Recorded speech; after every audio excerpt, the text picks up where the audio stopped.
El hermano ha sido bendecido con muchos dones. Fue director de la Escuela de Filosofía, ¿se llama Filosofía y Letras? Nada más letras, de la Universidad Iberoamericana. Todavía es maestro de la Universidad Iberoamericana y también hasta la fecha es maestro del Seminario Teológico en la materia de psicología pastoral, además de muchos otros grandes títulos, pero lo digo esto con el propósito de que ustedes lo conozcan, que identifiquen a nuestros predicadores y que la voz que salga de Dios a través de él también encuentre en los oídos de ustedes un filtro adecuado para oír lo que cada quien necesitamos oír. Dios te bendiga, hermano, en la predicación. Muchas gracias. Puedes ponerlo aquí si te sientes cómodo y si no, lo puedes usar al estilo del joven Merari.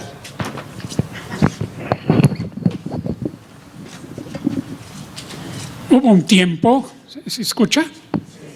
Hubo un tiempo en el que probablemente hubiera tomado el micrófono, me hubiera movido alrededor del estrado, etcétera, etcétera, pero los años no pasan en vano, ¿no? Así es que hoy tomo el micrófono, lo dejo aquí y pues trataré de meter un poco de esa pasión que yo siento por el tema que me asignaron hace 2 semanas o 3 semanas. Y pues cuando me invitaron a venir hoy, pues dije sobre qué quieren que hable. Y me dicen, no, hermano, el mismo tema, el tema que había preparado, ese es el tema que queremos escuchar. Pero hoy cuando llegué, pues vi que el mes lo están dedicando a la iglesia espiritual y los textos que se leyeron hoy pues me resultaron también inspiradores. No los voy a usar pues porque no estaba preparado, aunque el texto de Romanos 1 y 2 es uno de mis favoritos, ¿no? Porque hay una palabra clave ahí que se llama transformación. No se conformen a este mundo, sino sean transformados, ¿verdad? Y esa palabra, ese texto me ha acompañado por toda mi vida, ¿no? Porque el crecimiento espiritual del que han hablado en este mes es un proceso, ¿verdad? Uno cree que uno acepta a Jesucristo y ya inmediatamente ya llegó, ¿verdad? No, es un proceso largo, a veces dificultoso, pero extraordinariamente satisfactorio y placentero, ¿no? Es decir, da gusto estar en ese proceso y a pesar de los tropiezos que a veces uno tiene, a pesar de que a veces uno no experimenta que está ocurriendo algo, está ocurriendo. No está ocurriendo aunque no lo sintamos, porque no depende de nosotros, depende de Dios, depende de su Espíritu que Él nos regaló para que viviera en nosotros. Así es que esos momentos de que parece que estamos abandonados, realmente no estamos abandonados, nunca estamos abandonados, siempre estamos acompañados. Pero a veces nos dejan caminar solitos, ¿no? A veces el Espíritu nos deja que nos caigamos. Y a veces cuando lloramos, pues parece que no hay nadie para levantarnos. Pero es que Dios nos está enseñando algo y a cada uno de nosotros pues nos enseña cosas diferentes.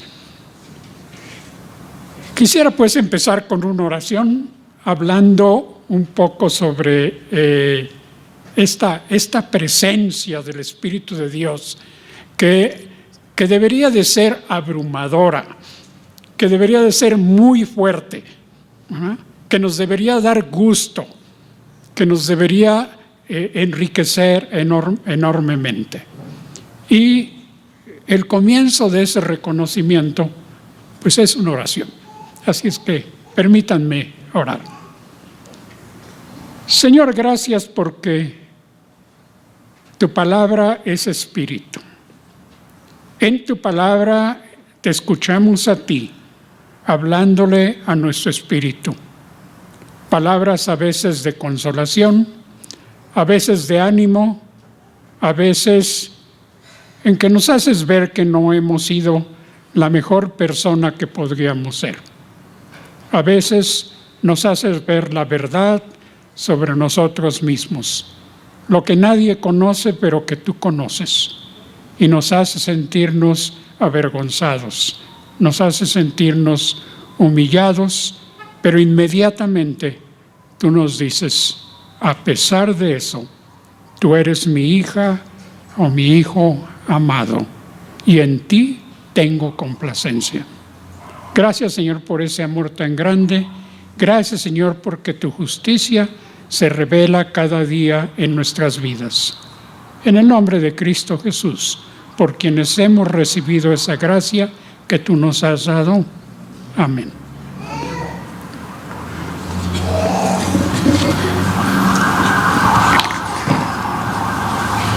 La persona espiritual es justa. La persona justa es espiritual. Este es un tema que aparece a lo largo de toda la Biblia, ¿no? Es un tema que aparece en los Salmos, que aparece en todas partes, ¿no? La relación entre el espíritu y la justicia es muy fuerte. De hecho, ¿no? Uno podría decir, porque los profetas lo repiten hasta el cansancio, todas las manifestaciones humanas, ¿no? de la religiosidad son vanas si no hay una expresión de justicia. Lean su Biblia y se van a encontrar que todos los profetas les van a decir al pueblo de Israel, no quiero tus regalos, no quiero que vengas aquí a ofrecerme alabanza, no quiero que vengas compungido, demacrado porque has estado en ayuno, etcétera. Quiero que traigas sacrificios de justicia. Eso es lo que quiero. ¿Sí? ¿Se acuerdan? Miqueas, ¿verdad? Sí, y en el Sermón de Monte, Jesús le dice a aquel que trae sus ofrendas, no. Si tienes un problema con tu hermano, ve y arréglalo primero y después trae tus ofrendas. Porque si no, estaría siendo hipócrita como los fariseos, que hacen todo menos mostrar el amor y la justicia de Dios. Sí, así que la verdadera espiritualidad tiene una manifestación muy concreta, que no descalifica todas las demás, Ciertamente la oración, ciertamente la alabanza, ciertamente el asistir al culto, pero por encima de eso, por eso los textos bíblicos nos dicen, por encima de eso, si no en tu vida no hay obras de justicia, todo eso te manifiesta a ti que algo no está bien, que todo se está quedando atorado en algún lugar y que no estás dejándolo salir como debería de salir. Entonces, déjenme profundizar un poco sobre esa justicia porque yo creo que ya quedó claro.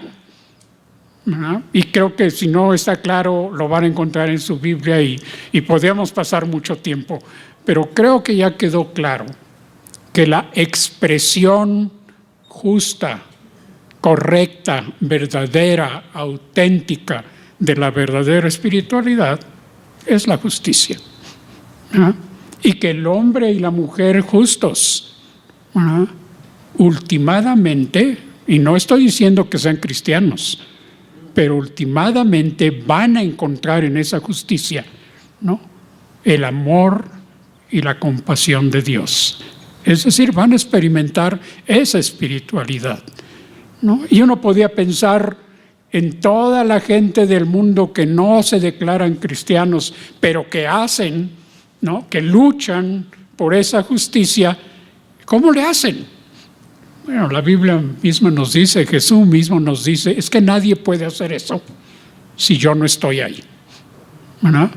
Y esa es mi manera de que ellos descubran, ¿no? Quizá al final de su vida, quizá en el camino, el Evangelio de Jesucristo. Así es que hablemos ahora de la justicia, porque es un tema del que se habla muy poco y por eso me da mucho gusto, ¿no?, que ustedes hayan tenido la valentía, porque se requiere valentía, ¿no?, de ponerlo al frente, ¿no?, de decir, tenemos que hablar de la justicia. Estaba leyendo el boletín, ¿no?, y en uno de los lados decía que hay un compromiso social en esta iglesia, ¿no?, que parte de la justicia, ¿no?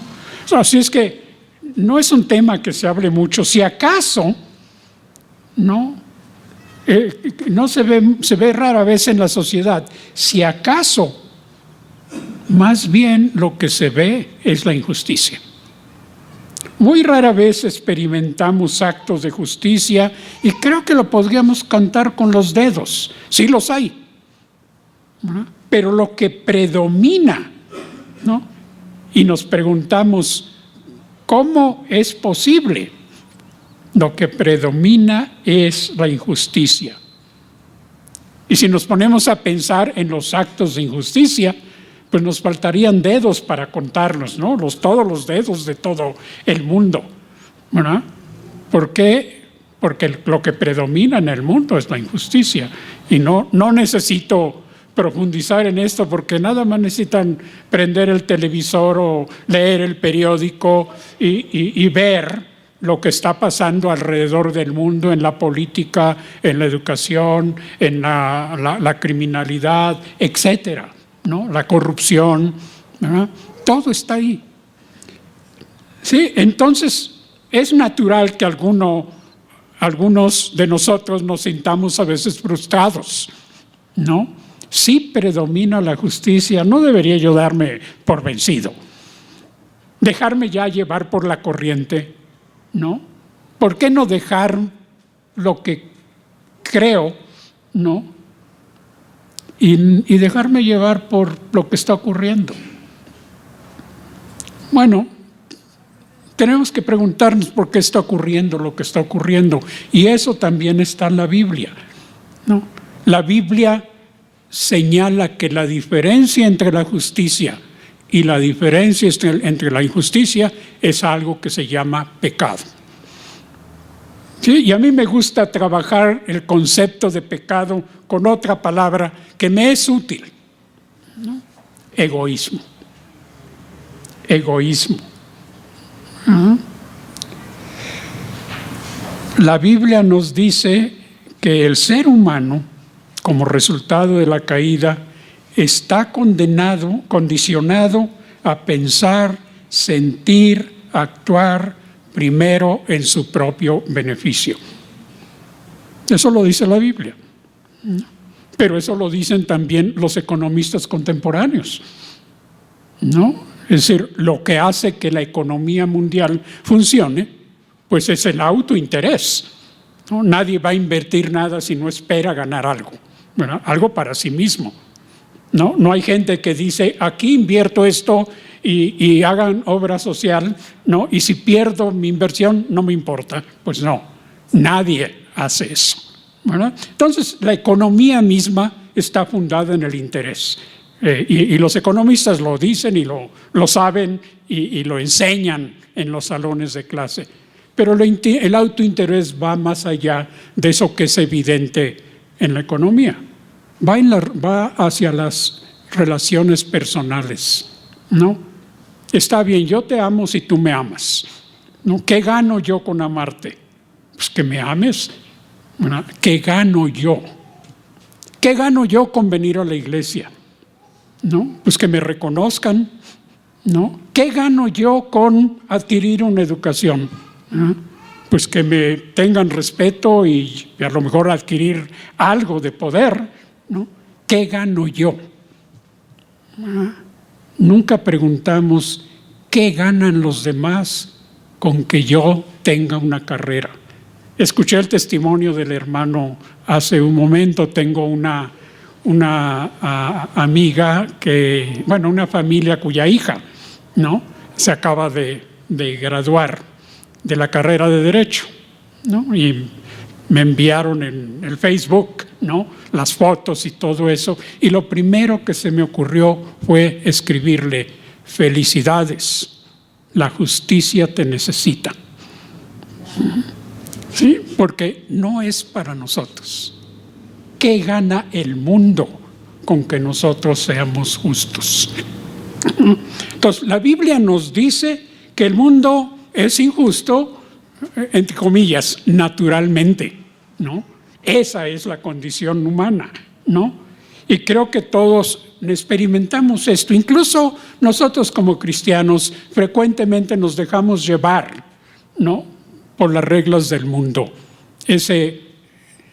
Si te vienes para acá vas a ganar esto, ¿no? ¿Y cuántos de nosotros no cedemos a esa tentación, ¿no? Si tú inviertes en este lugar vas a ganar más, ¿no?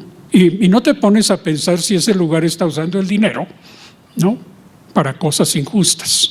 No, lo que te llama es: si tú inviertes en esto vas a ganar más, ¿no? Si tú das tu tiempo a esto, pues vas a obtener más, ¿no? Entonces nosotros mismos nos dejamos atrapar con mucha frecuencia en eso. Pero sin embargo, a pesar de la injusticia humana, Dios en su gracia se hizo como nosotros en Jesucristo para cargar con nuestra injusticia y transformarnos. Lo que ocurrió en la cruz fue una injusticia, una enorme injusticia. ¿Por qué? Porque se trataba de una persona inocente. Nadie lo podría culpar de nada. Fue una injusticia porque lo que lo llevó a la cruz fue una gran mentira. ¿Sí? Mintieron para llevarlo ahí. Fue una injusticia porque se violó la ley, y el mismo Pilatos lo dice: yo me lavo las manos, ¿no? Yo sé que este hombre no es culpable, ¿no?, pero ustedes, ¿no?, fariseos, ustedes sacerdotes, están violando su propia ley.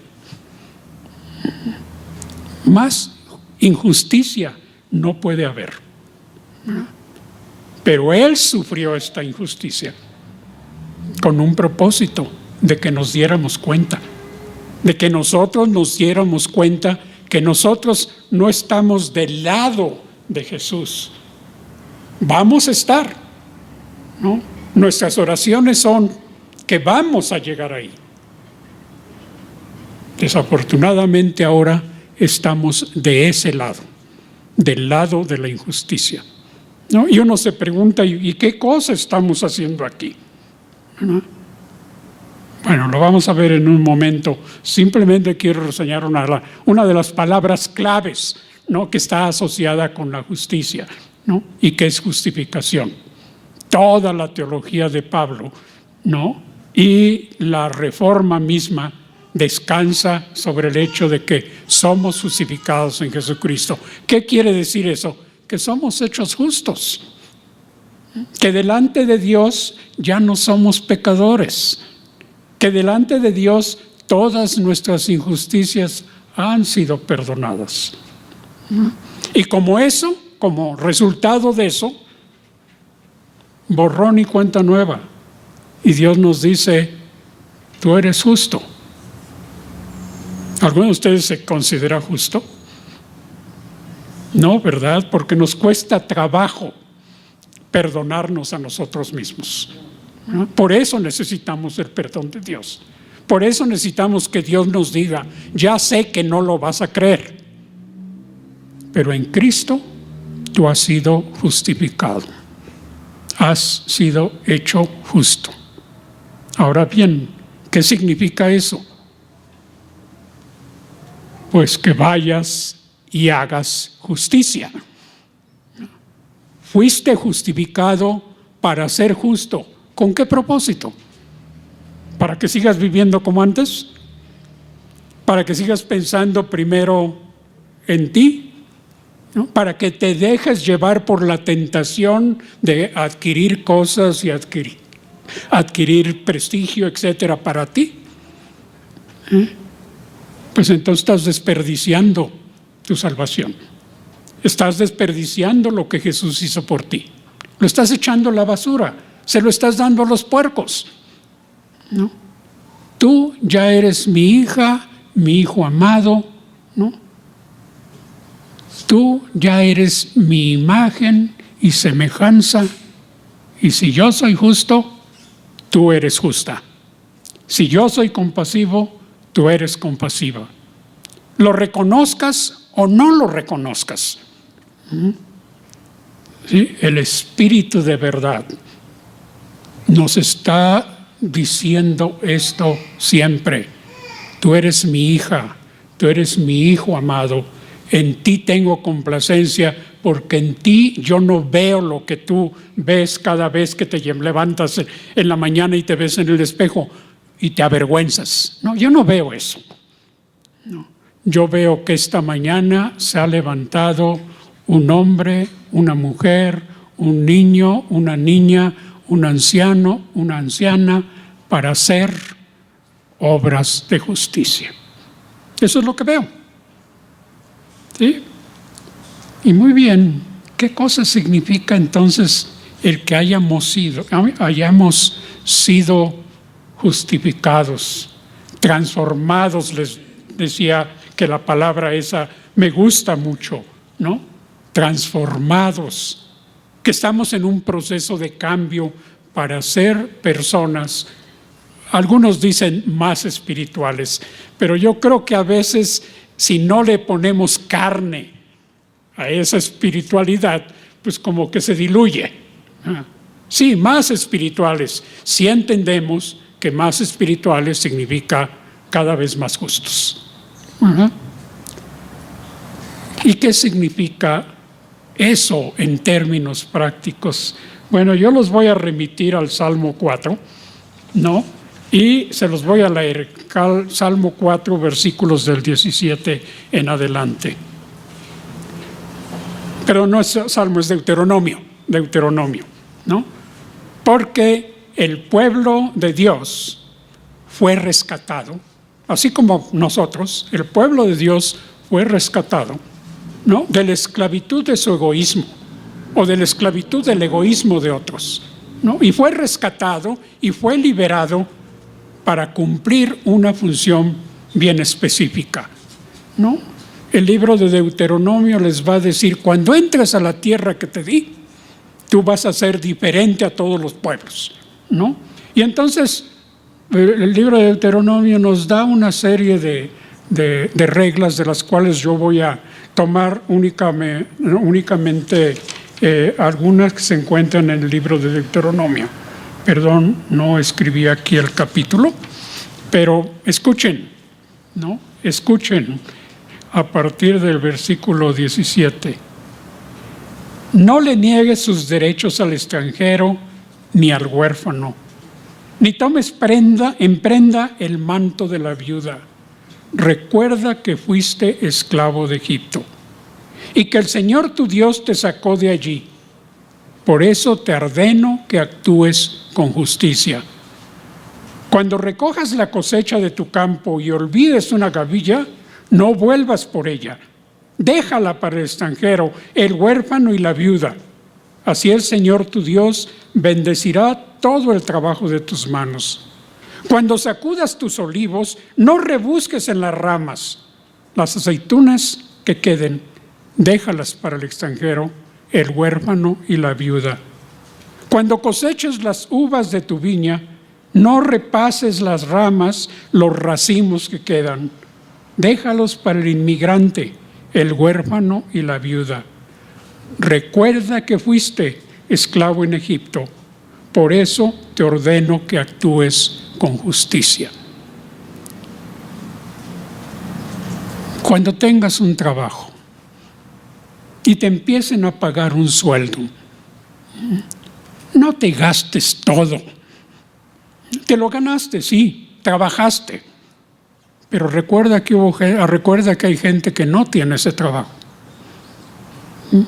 Así es que aparta algo de tu sueldo, ¿no? Y compártelo con aquellos que no tienen. Eso es ser justo. No es un acto de misericordia. No es un acto nada más porque me dan lástima. No, es porque yo creo que es de justicia que alguien que ha buscado trabajo y no lo encuentra, no sufra por ello. Y que yo que he encontrado trabajo pueda compartir lo que tengo con los demás. ¿Has ganado algo más aparte de un buen salario? ¿No? ¿Alguien te regaló algo? Pues compártelo con aquellos que no lo tienen. ¿Te sobra un poquito de tiempo? Pues úsalo para trabajar, para compartir lo que tienes, ¿no? Y aquí no me refiero solamente a los bienes materiales, lo que tienes, ¿no? Y todos tenemos dones. Nadie puede decir, es que yo no tengo nada. No. ¿Sabes hablar? Tienes algo. ¿Tienes ojos? Tienes algo. ¿Todavía puedes caminar? Puedes hacer algo. No puedes caminar, tienes una casa donde estás, puedes recibir a alguien, ¿no? Siempre podemos hacer algo, ¿no? Y entonces, si Dios te ha dado estas cosas, compártelo con los demás. Y quiero poner aquí énfasis, que los demás aquí no son el hermano y la hermana de la iglesia, son los migrantes, son los extranjeros, los que además tal vez ni siquiera sean creyentes, no son parte del pueblo de Dios, ¿eh? Tal vez las viudas y tal vez los huérfanos sí sean parte de la comunidad, pero Dios lo pone a los extranjeros, a los que no son parte de la comunidad, al mismo nivel. ¿Sí? Y dice, la justicia no es una justicia nada más para nosotros. Porque si es nada más para nosotros, estamos cayendo otra vez en ese egoísmo humano del que hablaba. La justicia es para los demás, siempre. Recuerda que tú fuiste esclavo en Egipto, por eso te lo pido, te lo ordeno, te lo ruego, te lo suplico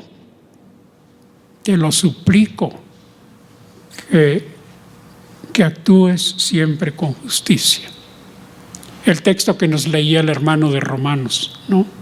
Por las misericordias de Dios, le ruego que entreguen su cuerpo en sacrificio vivo y sean transformados, ¿no? Por las misericordias de Dios, porque ustedes fueron esclavos, porque ustedes fueron víctimas de la injusticia. ¿Sí? Y porque fueron víctimas de la injusticia, o porque todavía lo son, porque no podemos escapar de este mundo. Pero a pesar de eso, sabemos que Dios nos está transformando. Si esto es cierto, entonces podemos entender por qué no hay suficientes señales de justicia. ¿Por qué creen ustedes?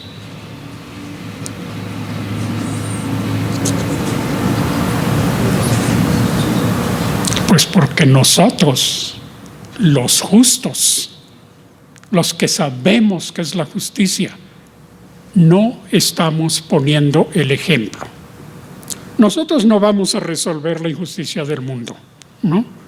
Nosotros no vamos a hacer cosas significativas que salgan en la primera plana de los periódicos, ¿no?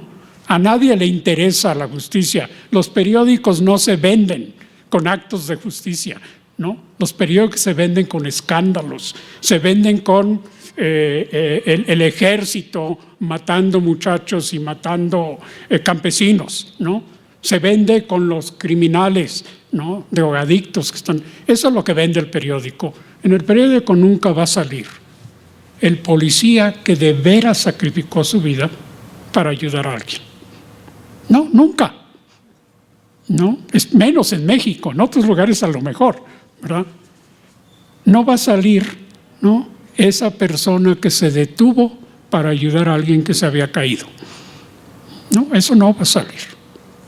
Pero eso pequeñito, ¿no?, lo pequeño, ¿no?, lo humilde del mundo es lo que utiliza Dios.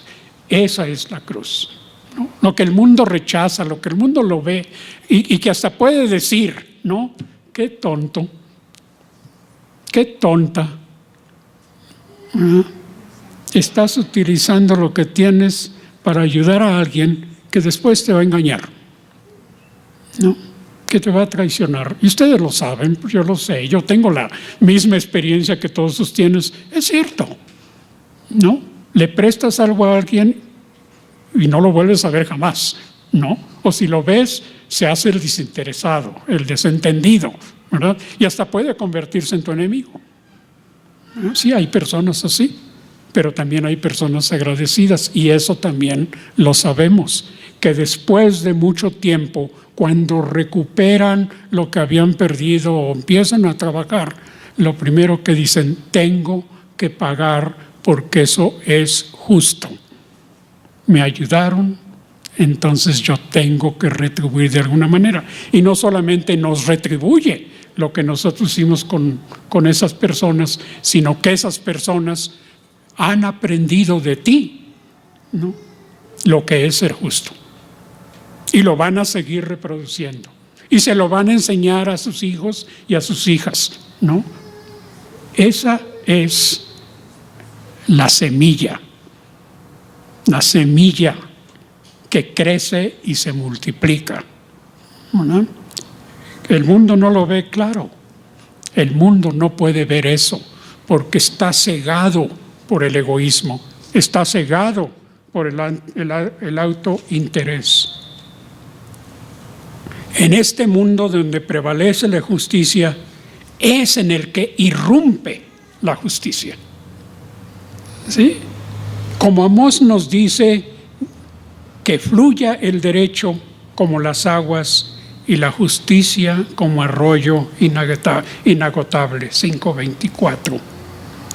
Es este pueblo, ustedes, ¿no? Yo sé que nos cuesta mucho trabajo, pero cuando nos cae el 20, cuando lo descubrimos, deberíamos gritar de alegría: yo no soy de eso, yo pertenezco aquí, yo soy justo aunque no lo sienta, ¿no? Y yo puedo hacer cosas justas, ¿no?, a veces sin darme cuenta, ¿no?, nada más porque el Espíritu de Dios, el Espíritu de justicia y verdad está en mí. Lo único que tengo que hacer es dejar de pensar primero en mí mismo, ¿no?, y hacer el esfuerzo de pensar un poquito en los demás, ponerme en los zapatos de los demás. El mundo donde un pueblo es llamado a ser justo, asumir el carácter mismo de Dios justo y compasivo, es el mundo donde irrumpe el reino de Dios. Porque el reino de Dios es la manifestación de la justicia. Pero no nos engañemos. Ser justos en un mundo injusto tiene un costo que, como ya les mencioné, puede llevar hasta la muerte y el sufrimiento.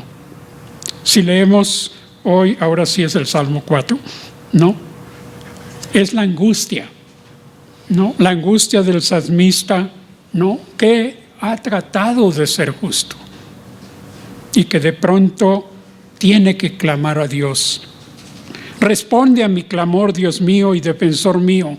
Dame alivio cuando esté angustiado. Apiádate de mí y escucha mi oración. Y después se dirige a los injustos. Y ustedes, señores, ¿hasta cuándo cambiarán mi gloria en vergüenza? ¿Hasta cuándo amarán ídolos vanos e irán en pos de lo ilusorio? Ídolos vanos es la riqueza, ¿no?, el poder, la fama, ¿no?, en pos de lo ilusorio, porque eso es ilusorio. Sepan que el Señor honra al que le es fiel. El Señor me escucha cuando llamo. ¿Y por qué? Porque Él puede decir eso. Porque Él ha aprendido la fórmula. Si se enojan, no pequen. En la quietud del descanso nocturno, examinen su corazón. Y al otro día, cuando se levanten, ofrezcan sacrificios de justicia y confíen en el Señor. Es más o menos también el texto que el hermano nos hablaba en Romanos, ¿no? No paguen el mal con mal, antes bien, páguenlo con el bien.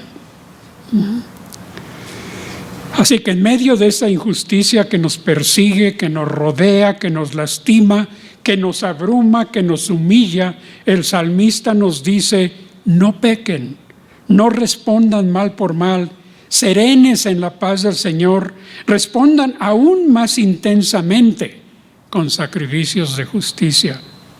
Uno puede ver que el salmista nos está hablando no solo de sí mismo, sino de la actitud que encontramos en Jesús hasta su muerte, y que la mostró a sus discípulos como el camino a seguir en el Sermón del Monte, que todos conocemos, ¿verdad? Mateo 5. Dichosos los que tienen hambre y sed de justicia, porque ellos y ellas serán saciados, ¿verdad? Dichosos los compasivos, porque serán tratados con compasión. Dichosos los de corazón limpio, porque ellos verán a Dios. Dichosos los que trabajan por la paz, porque ellos serán llamados hijas e hijos de Dios. Y concluye: dichosos los perseguidos por causa de la justicia, porque el reino de los cielos les pertenece.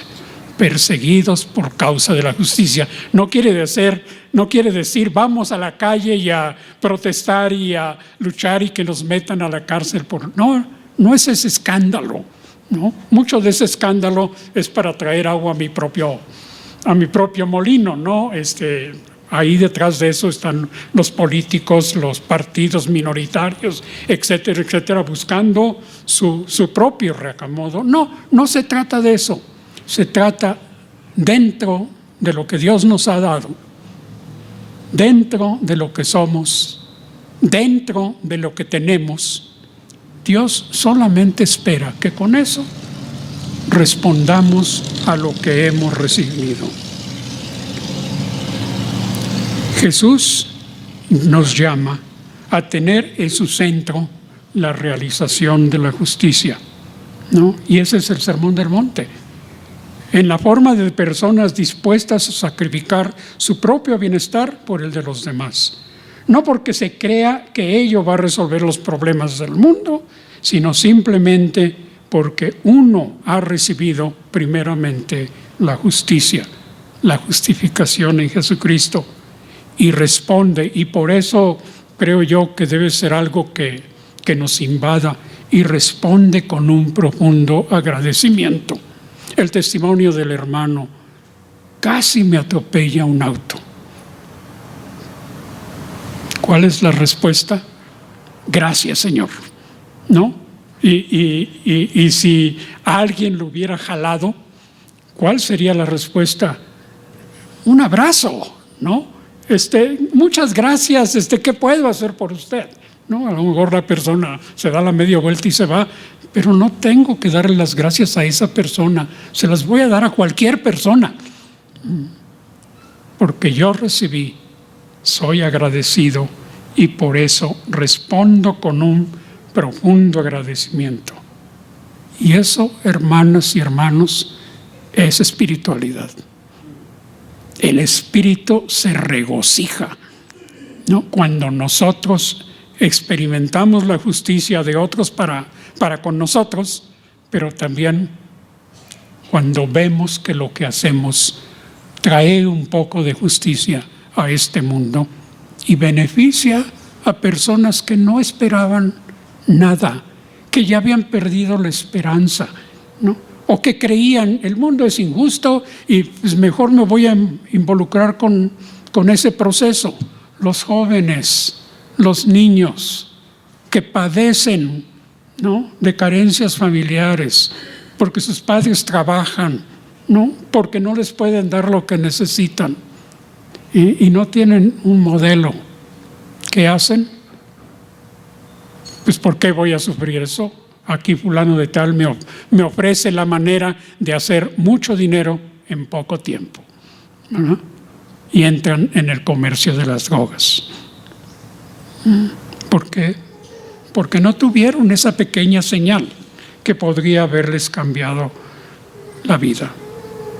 Esto es precisamente el reino de Dios del cual predica Jesucristo, ¿no? Esa luz del mundo, otra vez, para utilizar algunos de los textos, esa agua que da vida. Es lo que decíamos, que corran ríos de justicia. Bueno, esa agua, ¿no?, que Jesús mismo nos dice, ¿no?, si me tienes a mí, de ti correrán ríos de agua viva. Bueno, esos ríos de agua viva son ríos de justicia. No quiero, hermanos, terminar haciendo que nos sintamos mal. No, ya tenemos suficiente para sentirnos mal, ¿no? Ya tenemos suficiente con la injusticia que hay en el mundo. Ya tenemos suficiente con las cosas injustas que nosotros, voluntaria o involuntariamente, nos vemos obligados a hacer, nada más porque vivimos en este mundo. ¿Sí? Más bien piensen ustedes, qué maravilloso es Dios, que me sacó de ahí, ¿no?, y me transformó en una persona justa, ¿no? Y yo estoy seguro que ustedes lo tienen. Yo ya sé lo que eso significa, porque ustedes lo han hecho. Como les digo, a lo mejor no se han dado cuenta, ¿no?, pero ustedes lo han hecho. Ustedes han tenido un hermano, una hermana, un extranjero, una viuda, un huérfano, a quien han ayudado, un desempleado, ¿no?, y saben que se siente bonito, ¿no? ¿Por qué? Porque de pronto dice, verdaderamente esto no viene de mí, esto viene del Espíritu de justicia que mora en mí. Cuando, un poco más en Mateo, cuando él ha dado el sermón del monte, ¿no?, él se da cuenta que sus discípulos lo ven, ¿no? El texto no nos lo dice, pero nos lo podemos imaginar. Lo ven y dicen, ¿de qué estás hablando? Eso no se puede hacer, ¿no? Eso es imposible. ¿Quieres que seamos tus discípulos llevando este estilo de vida? ¿No? ¿De qué vamos a comer? ¿De qué vamos a vivir? ¿No? ¿Con qué vamos a construir nuestra autoestima? ¿No? ¿Quién nos va a reconocer? Tengo una familia, tengo hijos, tengo hijas, tengo compromisos. Jesús, ¿qué nos estás diciendo? Y entonces Jesús les responde con este texto que todos conocemos y que debiéramos llevar siempre en nuestro corazón. No se preocupen diciendo qué comeremos, qué beberemos, con qué nos vestiremos, porque los paganos andan en todas esas cosas. Eso es lo primero en que piensa todos en el mundo. Y precisamente porque todos piensan primero en su autointerés, los demás son invisibles, y especialmente aquellos que no les reditúan ningún provecho. A lo mejor quien se hace visible es alguien que me puede dar algo, pero los que no me pueden dar nada no existen. Ese es el mundo, esos son los paganos, ¿no? Esos andan tras esas cosas, pero el Padre Celestial sabe lo que ustedes necesitan. Así que busquen primeramente el reino de Dios y su justicia, y todas estas cosas les serán añadidas. Lo sabemos, hermanas y hermanos. ¿Por qué? Porque sí hemos tenido carencias, sí nos ha ido mal en la vida, pero hemos salido. No nosotros solos, a veces con otro hermano o hermana justos. ¿Sí? Que dicen, no es justo que mi hermano y mi hermana esté padeciendo. Y vienen y te visitan y te acompañan y te prestan dinero y te apoyan, etcétera, etcétera, ¿no? Entonces es algo que nosotros ya experimentamos, ¿no? Mi llamado y el llamado de Jesús es que sí tengan presentes todas estas cosas, pero no lo pongan arriba. No es la tarea principal, ¿sí? Ni siquiera el culto, ni siquiera todas las actividades que hacemos aquí. Eso es importante, es necesario, ¿no? Pero busquen primeramente el reino de Dios y su justicia, y todo lo demás va a adquirir significado, va a adquirir un nuevo significado, ¿no? ¿Sí? Busquen primeramente el reino de Dios y su justicia.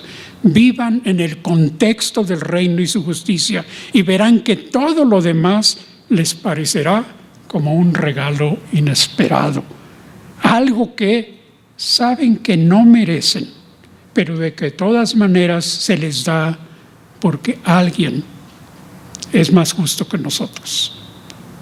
Porque alguien nos ama más que nosotros amamos. Dios, quien no tomó en cuenta, ¿no?, a su propio Hijo, ¿no?, y lo dejó que por amor diera su vida por nosotros. Y eso para hacernos a nosotros portavoces y hacedores de su justicia. El hacer justicia no es para recibir una recompensa, sino que la recompensa de la justicia es la misma justicia, porque cada pedacito, cada acción que hacemos nos hace más justos y más a la imagen y semejanza de nuestro Padre Dios. Amén.